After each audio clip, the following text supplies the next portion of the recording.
এবার যেই না মদের দোকান করে গেছেন, ওই যে ঘোড়া দেখলে ঘোড়া হয়, নাপিত দেখলে দাড়ি চুলকায়, তেমনি মদের দোকান দেখলে কিন্তু মাতালের মাথা ঠিক থাকে না। বলছে ভাই কীর্তন অন্য কোনো জিনিস আজকে এখানে একটু রস আস্বাদন করবে। এবার সেই কীর্তনের ভক্ত বলছে তোরা ওখানে বাবা তুই যা, আমি তোমার কীর্তন। এবার যে কীর্তনে আসার কথা সে কিন্তু কীর্তনে চলে এসেছে, আর বন্ধু কিন্তু মদের দোকানে ঢুকেছে। এবার মদের দোকানে ঢুকে হঠাৎ তার চৈতন্য ফিরে এলো। এতদিন জানতাম আমি মদ খাই, কিন্তু আজকে তো দেখছি মদ খাচ্ছি, কারণ আমি বন্ধুর সঙ্গে বেরিয়েছিলাম কীর্তন শুনবার জন্য, আর কীর্তনে না কি আমি মদের দোকানে ঢুকে পড়লাম। আজকে নাই এই কথা চিন্তা করতে করতে তার মুখে কিন্তু কিছুতেই মদ উঠল না। আর এদিকে তিনি কীর্তনের বাসনে এসেছেন, তিনি কিন্তু ঠিক উল্টো ভাবতে শুরু করেছেন। যে কীর্তনের বাসনে বসেছে দেখে তার একটা চেনা পালা, এই যে নৌকা বিলাস 10-12 বার শোনা হয়ে গেছে। এবার কীর্তনের মাথায় নৌকা বিলাস শুরু করেছে, প্রথম থেকেই তার বিরক্ত।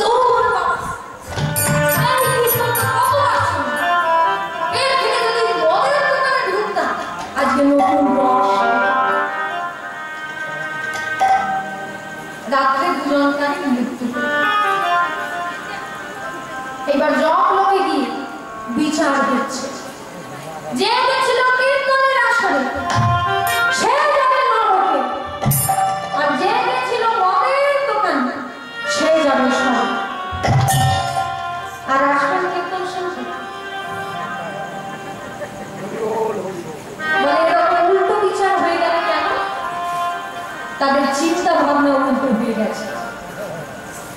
যে নিয়মিত মদ খায় সে চিন্তা করছে রাধা গোবিন্দের চরণ চিন্তা করছে, এতক্ষণ আমার বন্ধু কীর্তনে গিয়ে রাধা গোবিন্দের চরণ চিন্তা করছে, আর আমি এখানে বসে বসে দুর্গন্ধপূর্ণ জল খাবো। কিছুতেই মদ উঠল না মুখে, সারাক্ষণ রাধা গোবিন্দের কথা চিন্তা করছে। আর যে নিয়মিত কীর্তন শোনে সে আজকে ভুল ভেবে কেন কীর্তনই না, এর থেকে যদি মদের দোকানে ঢুকতাম আজকে নতুন রস পেতাম। তার মানে একজন স্বর্গে বসে বসে মনে মনে সে নরক তৈরি করে ফেলেছে, আর একজন নরকে বসে বসে মনের মধ্যে স্বর্গ তৈরি করে ফেলেছে। তাই জন মিল্টন বললেন, mind in its own place, it itself can make a hill of hill a hill of hill. মন তৈরি করতে পারে স্বর্গকে নরক বানিয়ে দিতে, আবার নরককে স্বর্গ বানিয়ে দিতে।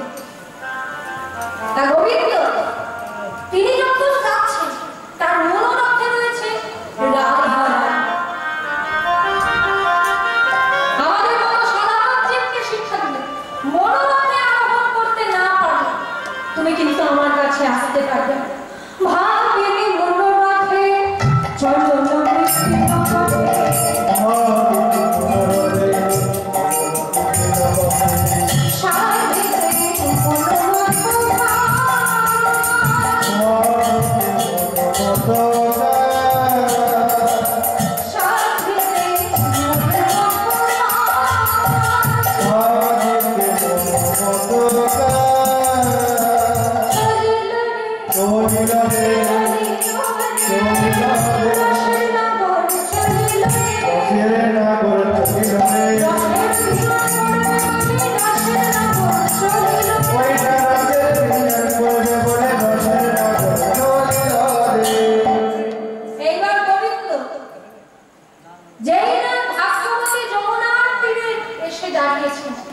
তিনি চিন্তা করলেন যে যমুনার তীরে তো এলাম, কিন্তু আমি নৌকা পাবো কোথায়? এই যমুনাকে আমি কথা দিয়েছিলাম যেদিন আমার জন্ম হয়েছিল, সেই যে ভাদ্র মাসের অষ্টমী তিথি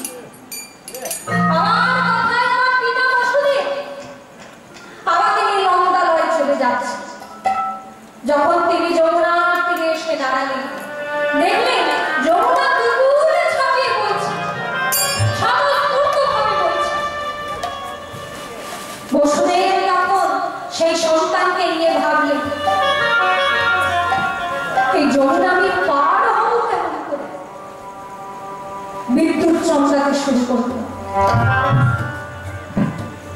সেই বিদ্যুৎ চমকানো দেখে ভগবানকে ডাকছে বসুদেব,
এই যমুনাকে ঢেকে ভেবেছিলাম যমুনায় অনেক জল, কিন্তু এত চড়া পড়ে গেছে, একটা শ্রীগাল সে পার হয়ে যাচ্ছে, তাহলে আমি কেন পারবো না? তাই বসুদেব সেই সন্তানকে নিয়ে যমুনা পার হতে লাগলো। কিন্তু ওই যে কে বোঝে মায়া মায়া এ মায়া সংসার, এত সুন্দর কথাটা কে বলেছিল জানেন? মাইকেল মধুসূদন দত্ত। আমাদের পূর্বপুরুষদের, এইসব মহাপুরুষদেরকে আমরা সম্মান জানাতে বাধ্য। তার কারণ তারা আমাদের জন্য যে অমূল্য সম্পদ রেখে গিয়েছেন, সেই সম্পদের কথা হয়তো আমরা সবাই জানি না। কত সুন্দর বললেন মেঘনাদ বধ কাব্য, কে বোঝে মায়ার মায়া এ মায়া সংসার। এখানে তিনটে মায়া। একটা মায়া মানে হচ্ছে স্নেহ, মমতাময় স্নেহ। আরেকটা মায়া হচ্ছে ছলনা, ছলনাময়। আরেকটা মায়া মানে হচ্ছে মোহ, মায়াময় সংসার, মোহময় সংসার। তাহলে এই মোহময় সংসার মায়ার ছলনা কে বোঝে? তাই বসুদেব বুঝল না। তিনি শ্রীরাম মনে করে সেই জলের মধ্যে নেমে পড়ল। যেই নামক যমুনায় এসেছে, এমন সময় শ্রীরাম হয়ে গেল অদৃশ্য। এতক্ষণ বিদ্যুৎ চমকাচ্ছিল, বিদ্যুতের আলোতে শ্রীরামকে দেখতে পাচ্ছিল বসুদেব, কিন্তু আর বিদ্যুৎ চমকায় না, আর শ্রীরাম দেখা গেল না। ভগবান বিদ্যুৎ চমকানো বন্ধ হলো কেন? শ্রীরাম অদৃশ্য হলো কেন? ভগবানের ইচ্ছা বিনা গাছের পাতাও নড়ে না। তাই তো আজকে এইরকম পরিস্থিতি। আজকে যমুনা ভাবলেন, এই যমুনা তো দেশে না, সেই গোলক বৈকুণ্ঠের বিরজা। বৃন্দাবনে যেমন রাধারানীর প্রেম প্রতিদ্বন্দ্বী চন্দ্রাবলী, ঠিক তেমনি গোলক ধামে রাধারানীর প্রেম প্রতিদ্বন্দ্বী হলেন বিরজা। রাধারানীর অভিশাপে সেই বিরজা শ্রীধাম বৃন্দাবনে প্রবাহিত হয়। আজকে কামাতে যখন দেখেছে তার নদীর উপর পার হয়ে যাচ্ছে, তখন তরঙ্গ বাড়াতে লাগলো, সেই ঢেউ বাড়াতে লাগলো যমুনা। এবার শিশুরূপী ভগবান মনে মনে চিন্তা করলেন, আমি যদি না যাই তাহলে পিতার বিপদ হতে পারে। তাই সেই শিশুরূপী ভগবান হাত পা মুড়াতে মুড়াতে যমুনার জলে ঝাঁপ দিয়ে পড়লেন। বধূরে, তুমি যে আমায় কথা দিয়েছিলে আমায় যুগল রূপে দেখা দিবে। ও যমুনা, তুমি এখন আমাকে ছেড়ে দাও। দেখো, চেয়ে দেখো, আমার পিতা বসুদেব সে যে পরাঘাত করছে, এখন আমাকে ছেড়ে দাও। যমুনা বলছে, আমি ছাড়িয়া নাহি করিব, ছাড়িয়া নাহি করিব, আমি ছাড়িয়া নাহি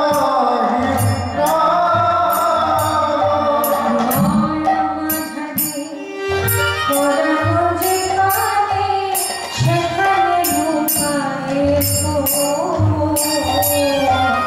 পরাম মাঝে হৃদয় যেখানে সেখানে লুকায়ে। যমুনা, তুমি যদি হৃদয়ের মধ্যে আমাকে রেখে দাও, তুমি একা আমাকে পুজো করবে, উপাসনা করবে, কিন্তু আমার আদর্শ নেই। আমার পিতা বসুদেব, মাতা দেবকী, তারা যে কাঁদতে কাঁদতে কি চাও তুমি একা তোমার হৃদয়ের মুখে রেখে আনন্দ উপভোগ করো, আর লক্ষ লক্ষ ভক্ত, কোটি কোটি ভক্ত তারা চোখের জলে কাঁদে? তুমি চাও? যমুনা বললেন, হে গোবিন্দ, আমি তো তা চাইতে পারি না। ভক্ত চোখের জলে কাঁদবে, আর আমি তোমাকে কিভাবে সেবা করব? কিন্তু তুমি যে আমায় কথা দিয়েছ। গোবিন্দ বললেন, শোনো যমুনা, তোমার মনোবাসনা পূর্ণ করব। এখন তুমি আমাকে ছেড়ে দাও তোমার মনোবাসনা পূর্ণ করবার জন্য। যেদিন আমি বৃন্দাবনে যাব, দেখবে কোনোদিন আমি মায়ের সঙ্গে খেলা করছি, সেটা হবে বাৎসল্য রসের খেলা। আবার কোনোদিন দেখবে বন্ধু বান্ধবের সঙ্গে আমি খেলা করছি, সেটা হবে সত্য রসের খেলা। আর যেটা সব থেকে গুরুত্বপূর্ণ, অষ্টসখী সহকারে রাধারানীকে সঙ্গে নিয়ে আমি তোমার জলে জলকেলি করব। তুমি এখন আমাকে ছেড়ে দাও তোমার মনোবাসনা পূর্ণ করার জন্য, তোমার জলেই আমি জলকেলি করব। গোবিন্দের স্মরণ হয়ে গেল, আমি তো সেই দিন কথা দিয়ে এসেছি, তাহলে আজকে তার মনোবাসনা পূর্ণ করতে হবে। কিন্তু আমি নৌকা পাবো কোথায়? নৌকা চালানো তো আমাদের কাজ না, ওটা তো সূত্রধারীর কাজ।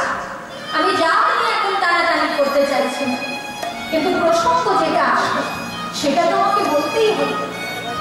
ভারতবর্ষের যে জাতি বিচার, সূক্ষ্ম সূক্ষ্ম বিচার যদি বাদ দেওয়া হয়, প্রধান জাতি হচ্ছে চারটি: ব্রাহ্মণ, ক্ষত্রিয়, বৈশ্য আর শূদ্র। এই শূদ্র জাতির কাজ হচ্ছে নৌকা চালানো। আমি নৌকা পাবো কোথায়?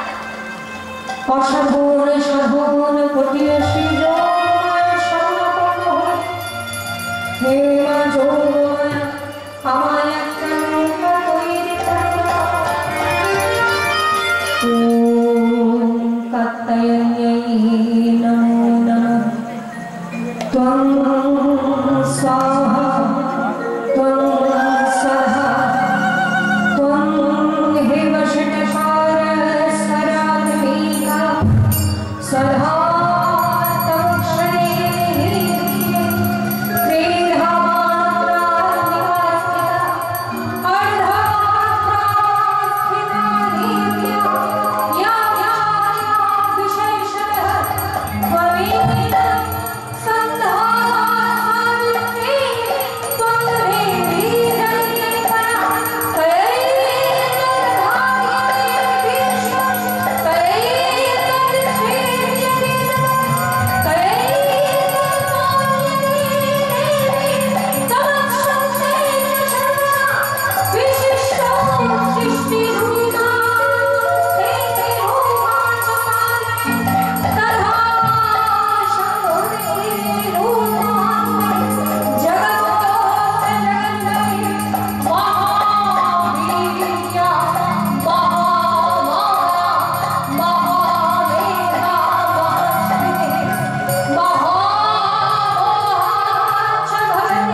ভালো লাগে।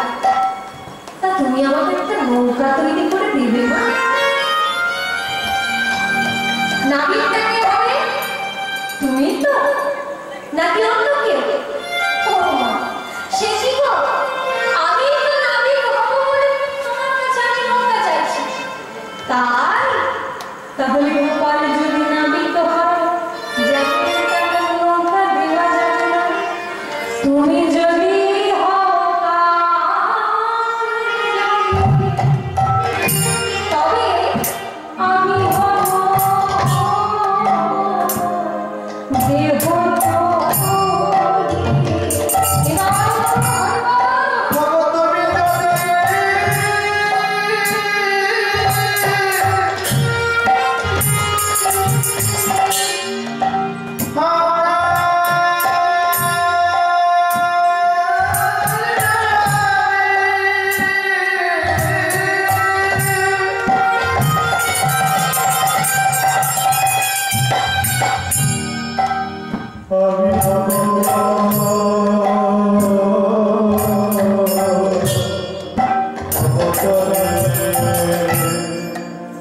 তুমি যদি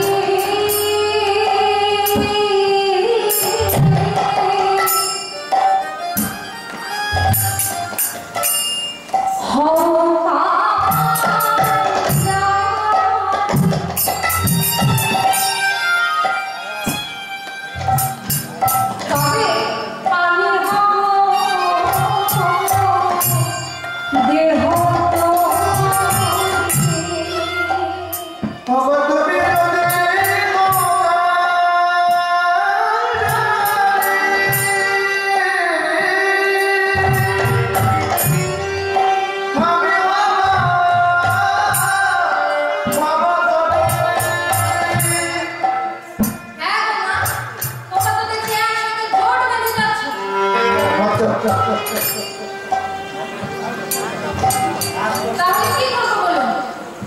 এইবার কি লীলার সমাপ্ত করতে রাখবো? সবাই কিন্তু চলে যাচ্ছে, এত বাজছে। আমি ভাসিব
রাধারানী বললেন ওগো বলিব একই রসিকতা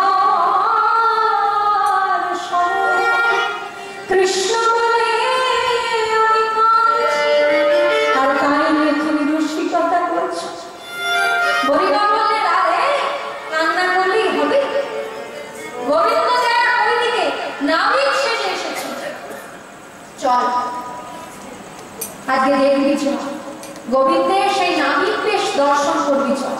তো শাশুড়ি মায়ের জন্মদিন নেওয়া হয়ে গেছে। এইবার রাধারানী বসনে সাজিয়ে চলেছেন যমুনার ঘাটে। সেইখানে এসে দেখে অবনীমা নাবিক তো দেখতে পাচ্ছি না। বলিমা বলবে রাধে ভালো করে চেয়ে দেখ কিছু থাকলেও থাকতে পারে।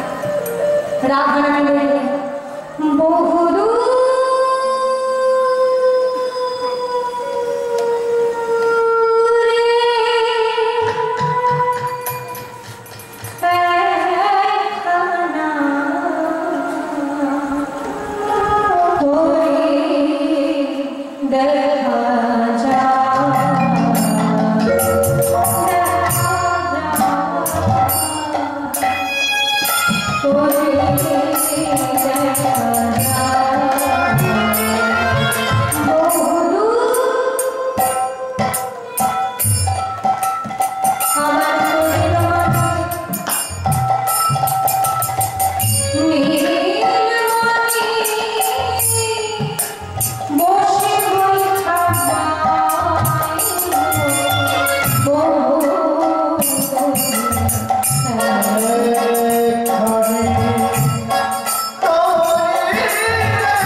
হাসিতে হাসিতে বাবা আনা পিছনে